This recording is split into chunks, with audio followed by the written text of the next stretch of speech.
ভুটান ঘাট বা কালাপাহাড় এলাকায় যাব কী করে। সবচেয়ে সহজ উপায় হচ্ছে ডুয়ার্সের যে রাস্তাটা আলিপুরদুয়ার থেকে অসমে গেছে, তার রাজাভাতখাওয়া মোড় থেকে বারোবিশার দিকে প্রায় 6-7 কিলোমিটার যাওয়ার পরে মহাকাল মোড় বলে একটা এলাকা পড়বে। সেখান থেকে সোজা বাঁহাতে যে রাস্তা হবে তার নাম শামুকতলা রোড।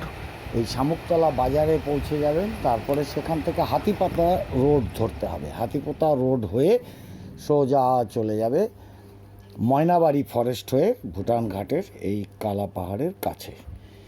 মহাকাল মোড় থেকে এর দূরত্ব খুব বেশি হলে মেরে কেটে 20 কিলোমিটার। প্রশ্ন থাকলে কমেন্ট করুন, উত্তর দিয়ে দেব।